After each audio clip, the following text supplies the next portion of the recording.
Okay, let's continue on with the series on the Cheerson CX-23. Today we're going to be talking about changing the settings or parameters. These settings are not discussed in the manual. In fact, they don't even tell you how to get into it. They do tell you how to set the accelerometer as well as the compass calibration. And I'm not going to show you that. There's another great video by Graham Walkinshaw, and I'll send you a link to that. And some of the parameters in the settings have to do with dual rates. I don't know exactly what the rates changes are because I haven't adjusted them. And I'll give you a link to Painless 360 that explains the rates for all those that are new to the hobby. So we're going to be going in and changing that. Some of these rates are important to know how to change. For example, at our flying field, we have a lot of high trees, and the return to home distance is 20 meters in altitude. However, if we keep it to that altitude, it'll actually crash into trees. So it's kind of important to know what these rates all mean and being able to adjust them.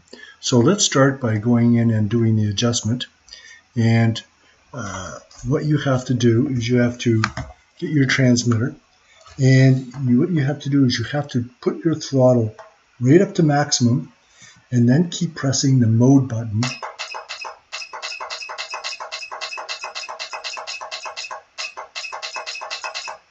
until you get to this setting screen. Now we're actually going to change to an on-screen display so it's easier to see, and then I'll talk about making some of these adjustments. Okay, now that we've entered into the settings menu, you can see that there's quite a few settings in here. Now the top few, the pitch, roll, yaw, alt, and G and alt, I believe are probably related to rates. I haven't changed those at all. I have a link to Painless 360 that will discuss dual rates, but I'm going to assume that they actually pertain to dual rates. And joystick, I think, pertains to rates as well, which is 124%, which is the overall rates. I've adjusted that down, so I'm pretty comfortable that if you take it down to, let's say, 100, it will be a little bit slower. I find that it works really quite well at 124. Idle speed is the speed that it's when you turn your quad on by putting your sticks, both sticks down and out. That will be the idle speed that the props go at. The return to home altitude, the default on the return to home altitude is actually, and I have set it to 30 so that I can clear the trees at our flying field. As well, the alarm voltage, I'm going to change that to 7.7 volts. 3.5 volts per cell under load is quite okay. I don't think there's any problems with that at all to be under load. Landing voltage, I'm going to change that down to 6.8. 6.8 if I can get there. And 6.8 for the landing voltage. And I'm going to turn return to home voltage on.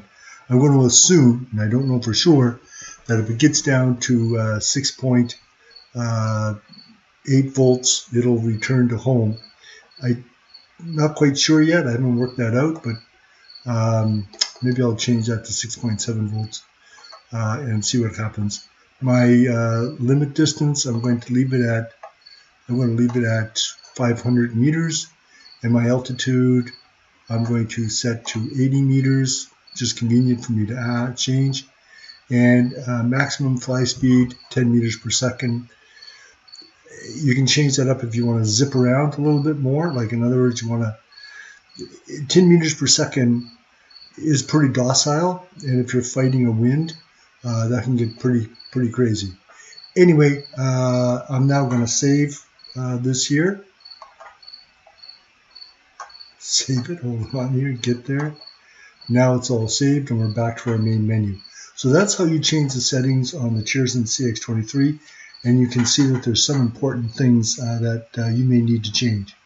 If you like this video, please subscribe and like, and we'll see you next time at Emerald Meadows. Bye-bye for now.